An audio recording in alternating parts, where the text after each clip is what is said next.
So what we're going to do is we're here to expose it, let people tell their story, and let everybody in the public see the horrors of the court system in Suffolk County, New York.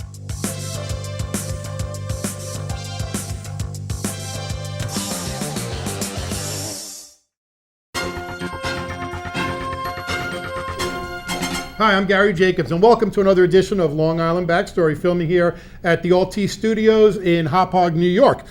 Today, I have a guest who, it's nice sometimes when you have guests who you've gotten to know over the years, and I won't tell how we met, but we met through a political organization years ago, and instantly, I fell in love with this woman. She's a real advocate, just a selfless woman. If we had more people like her, the world would be a much better place. My next guest is Judy Pepenella. She's the founding board member of the Conservative Society for Action. She's also the coordinator for New Yorkers for Property Rights. She's an outspoken advocate who works tirelessly to help strangers who have been wronged. This is a selfless woman who will not be stopped by anyone. Don't let this meek woman sitting here I'm turning red. But she will not be stopped. She's very aggressive. She gets out, comes out at night to speak, and just does whatever she can when she believes something's right. Today, Judy will tell us about an unbelievable story that's happening right now as we speak in upstate New York. The show is mainly about Long Island, but I'm covering the story for two reasons. Number one, Judy Pepenella is from Long Island. Number two, what's happening upstate can and does happen here on Long Island. Yeah. It's happening as we speak, and I told Judy when the first time I had her speak at Americans for Legal Reform, I said, you're going to be surprised because so many people, after hearing the story and thinking they're the only one, are going to come out and say, hey, the same thing happened to me in one aspect or the other. According to a Newsday study, nearly 14,000 homes in Suffolk County alone are pending foreclosure. And a lot of people will talk about people whose houses, the banks aren't taking them, and they're 5 years, 6 years. And I said, well, what's the reason they don't foreclose on all these houses? And they said, well, they would flood the inventory and it would hurt them. And there's other reasons, but there's some houses that people grab, right? It's not consistent. Some people will tell me their homes have been stolen in a month or two, but the banks are slow to take them. The counties are not, and they're the ones who really have the power. So this story is unbelievable, but I'm going to tell you this is a true story. The person that it happened to is sitting here in the studio today. This is a real life person. This isn't just something abstract. So Judy, welcome to the program. Thank you. And first we're going to get into the story, but tell me, how did you get involved in property rights, and what is property rights? I got involved with this specific issue because I know the Forces. I know Bob and Donna, they're personal friends of mine. Property rights, when I first got involved with it, was involved with the concerns about the overdevelopment that was happening here on Long Island, and that was where I first got involved. When sitting over coffee, Bob was telling me all about this. I'm like, what? No, that can't be true. And as he kept telling me, I'm going, they can't do that. I'm writing down little notes. I'm like, no, this can't be true. And then I realized it can be true. It happened. And they're elected officials that just walk away and do what they do. So let's go back to the beginning. Let's take the story from the beginning. Okay. Who are the Forces? Where do they live? And what happened to them?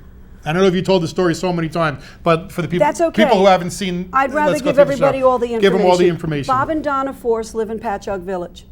Back when they first got married, Bob and Donna bought 96 acres of property up in Gilbertsville, New York. Which is near Cooperstown? Which is near, just south, I think it's southeast or southwest of Cooperstown. I'm not exactly sure where, but I know it's south. In the 90s, they bought another parcel, and in 2010, the sister-in-law deeded over a little more to give them 111 acres. From the day that they bought it, they installed a row of pine trees, and I do have some photos that if you guys put up the slide video. We're watching it right now. The photos are on the screen. I didn't realize that. Thank you. You'll get to see the video of the trees, the landscape. You can see this is a beautiful property. You can see it's exquisite. The flag that he's put up. And Bob is a patriot, as I don't want to forget to say that he's served. Bob is a little more than just a patriot. Bob was is a Navy veteran, and in 2011 he got so disgusted he turned around and went and joined the Air National Guard, which he just recently retired in December. His wife Donna, who was a very active individual in the community, as well as her parents had a restaurant, so she was not a sit-on-her-tail person. She also worked sales rep for Verizon until MS took over. She's now wheelchair-bound. She has severe heart issues. She's going in for some open heart surgery.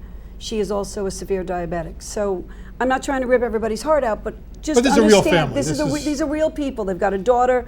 They work hard. Bob is still an active, employed individual. So they're not. It's not just somebody with a lot of money sitting in the bank. Right. Okay? So they get this farm. There's now 111 acres, upstate New York. It's their home away from home, not a vacation home per se, but the place that they wanted to go and retire to. That's where they wanted to live. It's also supposed to be for their daughter, for her to have a place to continue with the family. July 15th of 2014, which is the beginning of the next fiscal year, which is the insanity of this whole thing, Donna called up the treasurer's office to make payment.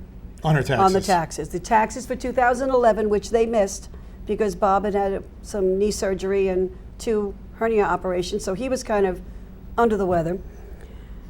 She called up technically 15 days after the due date because the fiscal year runs from July 1st through June 30th.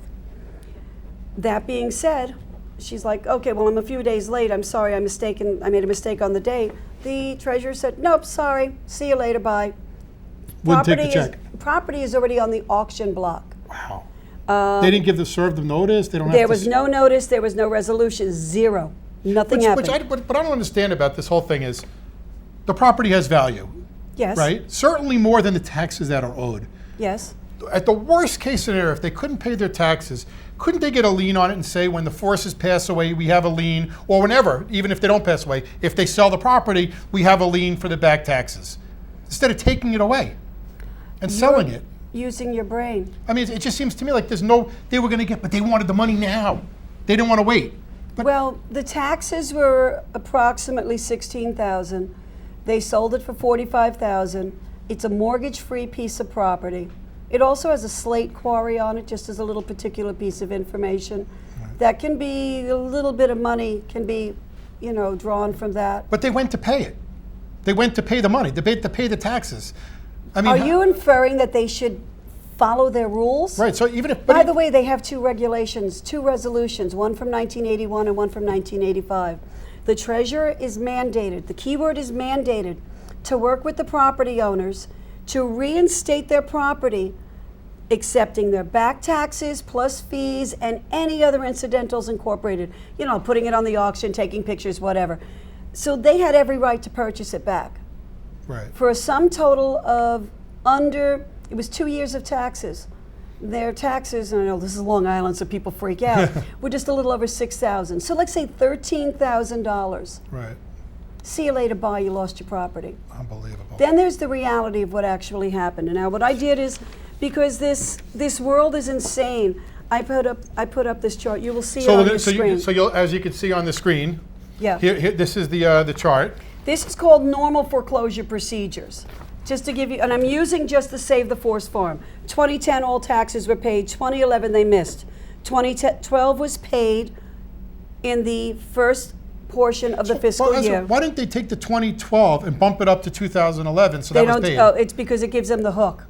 You see, you have to have a certain amount of years in arrears. That gives them the year in arrears. Oh, so they say we're going back to... every single county in every state in the United States, you must pay the current year and then the past. Which is unbelievable. I mean, if you're late on your car payment, it doesn't matter. They don't whatever care. you pay, they put back towards the oldest payment due. That's just what we do. That's a bank. This is the county. Whole different concept. 2013, Donna was late. She called in the beginning of the next fiscal year.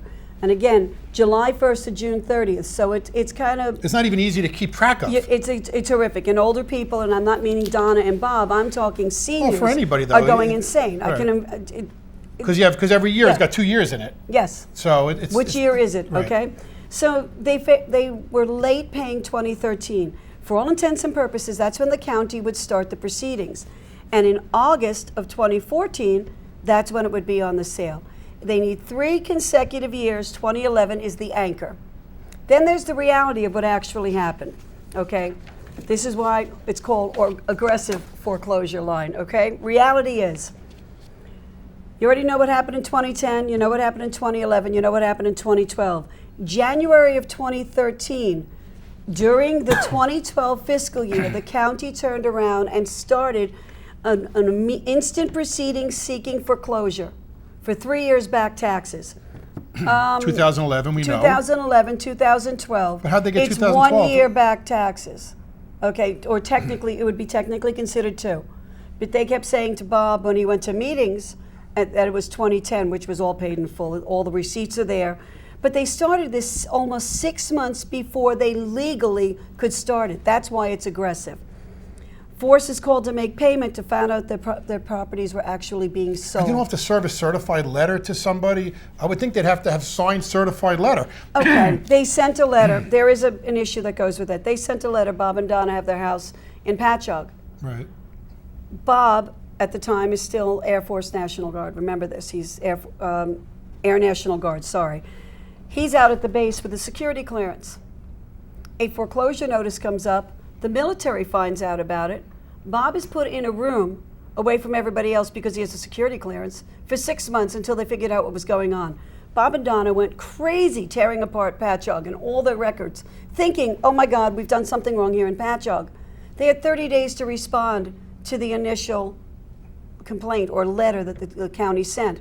And they're digging through everything, worrying about Patchogue, thinking that they're foreclosing in Patchogue. Right. When 6 months later they found out, oh, it's not Patchogue, it's upstate, and that's when she went to make payment when she found out. So he never signed a letter, signed that he received a letter.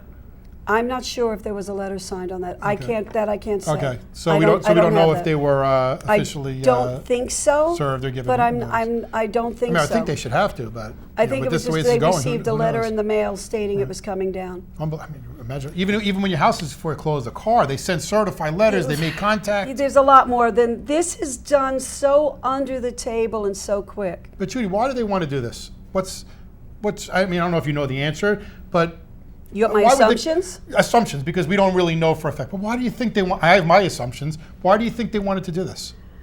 The county, Otsego County is not. I do not yet have proof of this.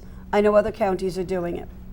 You buy a piece of property, you assume you own the terra firma, the dirt, down to the core of the earth. Right. What they're doing is they're taking the terra firma and they're keeping the mineral rights. Upstate New York, for new purchases. for every new purchase. Right. So, and I have not found out this answer yet, and I'm trying to dig it out to find it, but it's kind of like always say pulling follow the teeth. money. Well, I am following the money. That makes sense. That's the step-by-step See, process. I would have thought that it was because they just wanted to get the money, or that some of these upstate counties don't like people from the city owning property. That's another assumption. So I thought maybe it could have been that. Maybe somebody had a personal bone to pick, or just the county just wanted the money. Well, they wanted their money, of course. That's an easy issue. Right. But it was a mortgage-free piece of property. And did they sell it to their? I mean, listen, maybe one of the friends got that would make me. I would be like, wait a minute, who bought the house? Suspicion is it's a friend of the treasurer. Okay, so there's a lot of. And that again is a piece of information that we're trying to get. Those are little pieces of the puzzle we're working on. Because getting. Sometimes all of a sudden it comes together. Wow, that now it all makes sense. Because there's a reason they're doing this. There's no way that this could. This just isn't happen. just like we just go through the system. Because who wants to kick somebody out of their house? Off their property, steal their family property. The county is well known for doing a couple of other little fun things. Case in point, a gentleman. First of all, we have proof of it. Donna called up 15 days late. But since they had already started the proceedings, there's nothing they're going to do about it. They don't give it. They couldn't pull back and say, well, wait a minute, pull it off the block. Who cares? Who cares? Pull it off the block. But that's not fair to the people that have been looking through the auction book and are coming in to get the property. That's unfair. Words of the treasurer, not mine. Right. Okay, unfair. The heck with the landowners, exactly. Okay? We have a couple of pieces of proof where people paid after June 30th. The receipts are stamped June 30th, certified check in August, a certified check in July. But the stamp says paid on June 30th. So the county, if a friend goes in there and they say, hey, look, I'm late. I'll help you. There's another thing. Their statement is, we cannot redeem a parcel and we cannot pull something off of the auction block. Gentleman his name is Chuck, he bought a parcel, same time when Bob and Donna's property was being auctioned. A small little piece, it completed his piece of property. He's on it. He's clearing the property.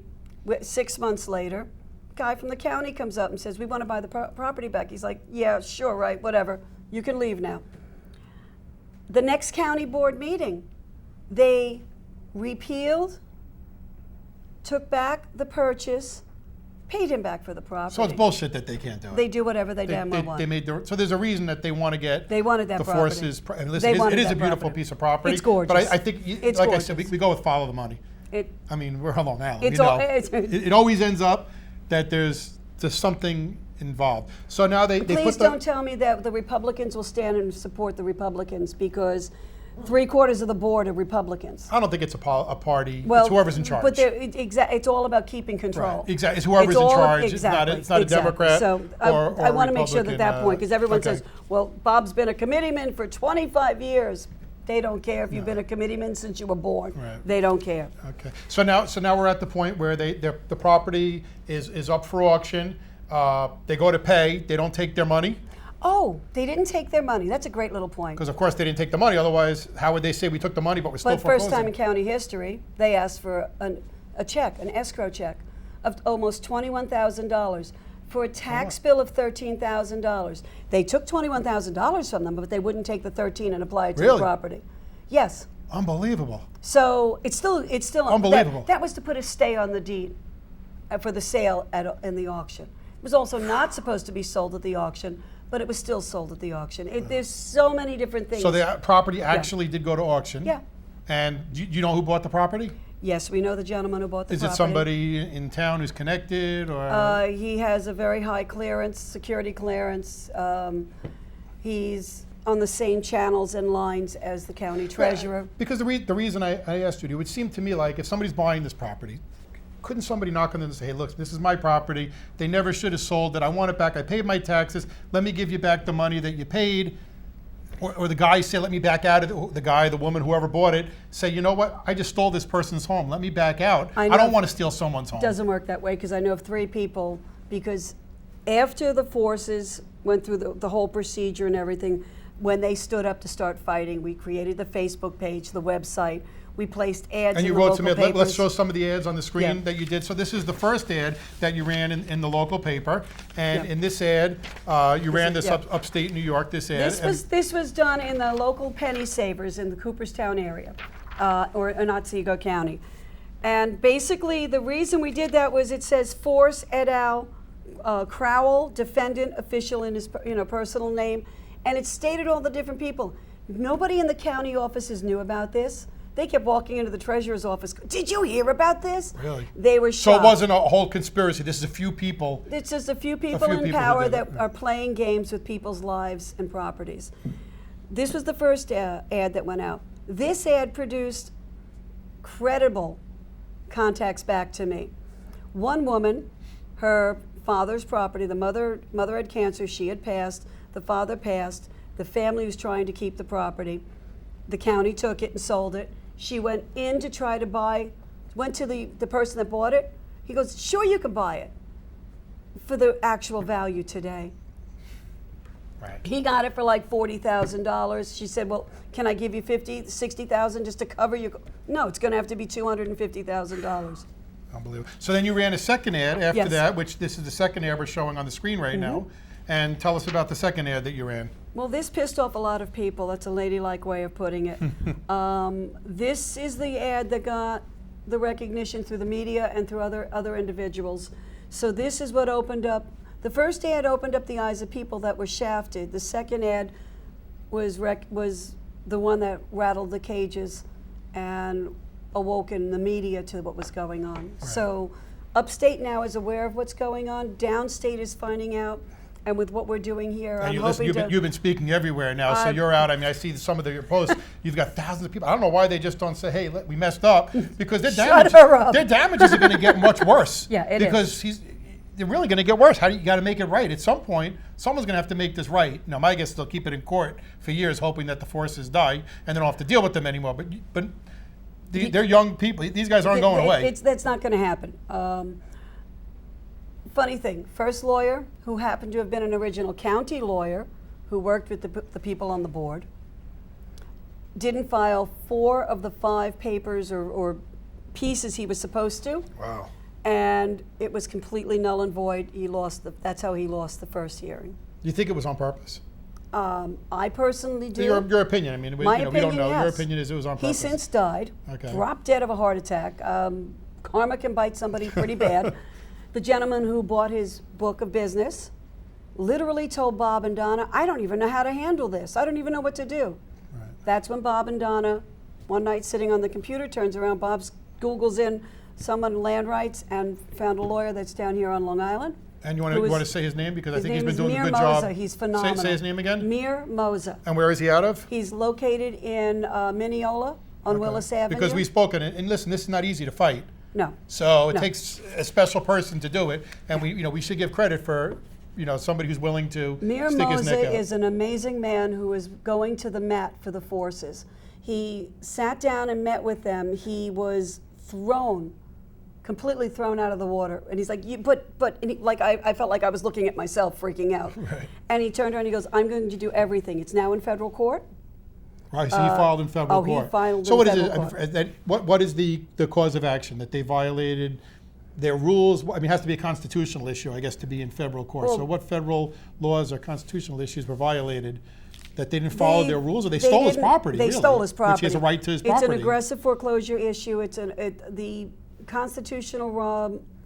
I think it's the Fifth Amendment, the Fourth Amendment, the Fifth Amendment, and then there's I think it's the 14th Amendment.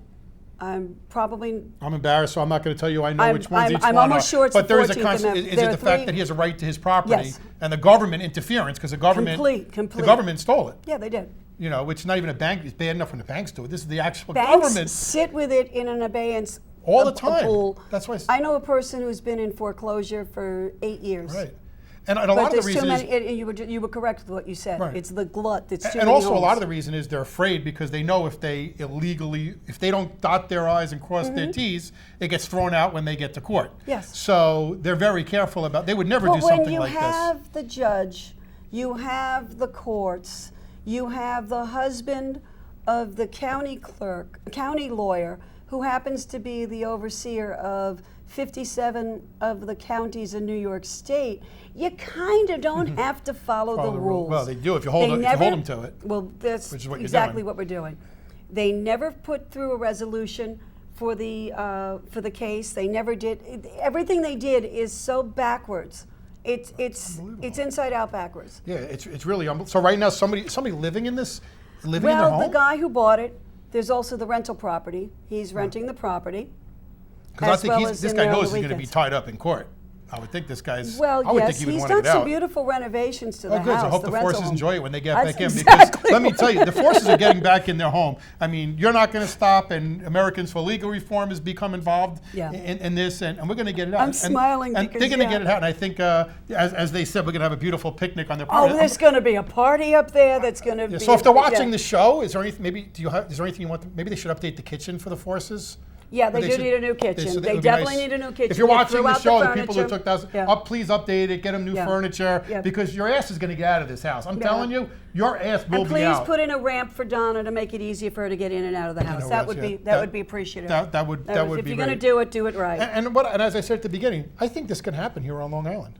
It's happening on Long Island. I know and a couple of you're people. getting calls now that we've done the shows. I met one woman who literally, actually at the meeting, she was told, don't worry, just sign this. And she said, I'd like someone to read it. They said, no, don't worry about it. Right.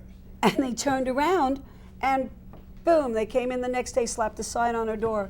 And by the way, you've got to be out in a couple of days. And listen, nobody should lose their houses due to taxes. No. I mean, listen, you could lose it if you don't pay the bank. That's private. You borrowed the money. There's nothing we could do. It's sad when it happens, and we would like banks to be compassionate, but they're more compassionate than the counties. But to have somebody lose their home because of tax, I mean, listen, we live on Long Island. Most people are paycheck to paycheck here, and when you got $15,000 tax, if you, God forbid, you lose your job or you get sick, you could be behind $30,000, $40,000 in no time at all. Yeah, in a blink. And we can't let that happen to people. You have to be compassionate. We can't let people lose their homes because of taxes. What a sad thing. We only have 2 minutes left. Judy. Anything else you want to talk about? And how can people get involved? Everybody. What can we do? Because a lot of people are going to watch. SaveTheForceFarm@gmail.com. That's the email address. Literally, SaveTheForceFarm@gmail. It's also the website, savetheforcefarm.com. It's on Facebook. All you have to do is type in the little bar, Save the Force Farm, and you'll see the picture of the Force Farm, and you'll understand what's going on. What about calling the county and saying, what the hell are you doing? Bombarding them with phone calls. I have no problem with nicer than anybody me. doing that. I say call them up and say, what the hell are you doing? Well, the treasurer's office and the lawyer will say, we cannot comment because we're in litigation. They know the phone. Listen, they got to know people are watching. Well, and people who are watching the show, please share this post. The last time we did a show, I think it's up to over 3,000 people saw it and shared it. Yeah. Please, it doesn't cost you anything. You got to this far share. in the show. Hit share. Hit share. Copy, paste it. Send it to everybody you know. And if you want to take that extra step and make a phone call, God bless you. Go ahead and do it. In closing moments, we're going to show some more pictures of the Forest Farm and from the website. But I mean, this is just a horrific situation, and God bless you for standing out there and fighting. Because sometimes when you're too close to it, you feel helpless. You can't believe it happened. But you taking a step back and fighting for these people, you have no skin in this game. The only skin I have in it is I'm so sick and tired of seeing this crap happening. And as I tell everybody, I am a community organizer. We have a certain gentleman who just moved out of the White House who called himself a community organizer. I care about my community, and I care about everyone that's in it. I am a volunteer. It's all grassroots. This is me doing this on my time, and that's it. Great. So thank you. Great. Thank you, Judy Pepenella, thank you very much. Thank you so much for taking the time out of your schedule to come out and speak for the forces. I know they appreciate it, and I appreciate it. And you know what? If you stop this, maybe it won't happen to other people. I'm Gary Jacobs, and thank you for joining us at Long Island Backstory.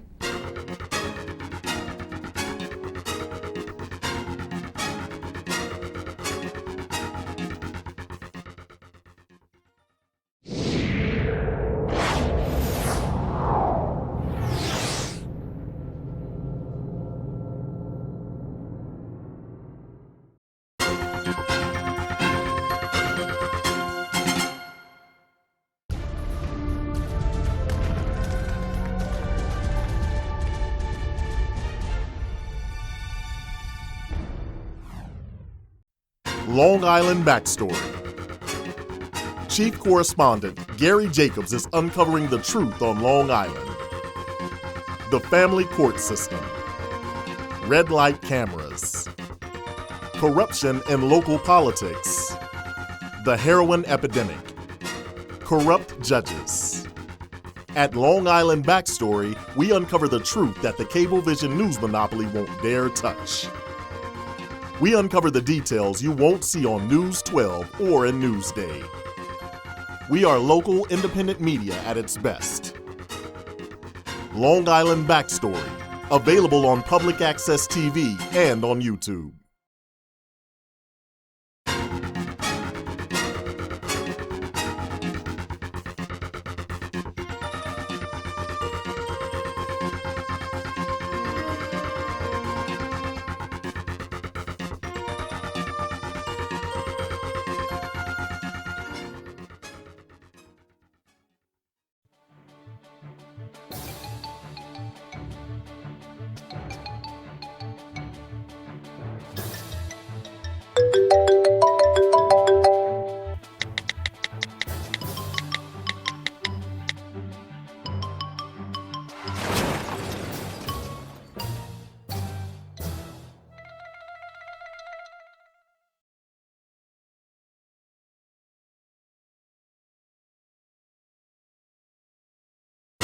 Long Island Backstory.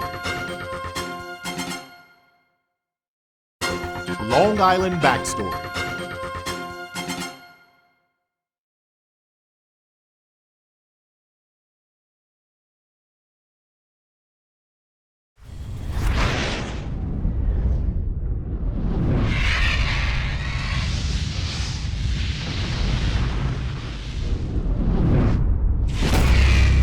Long Island Backstory.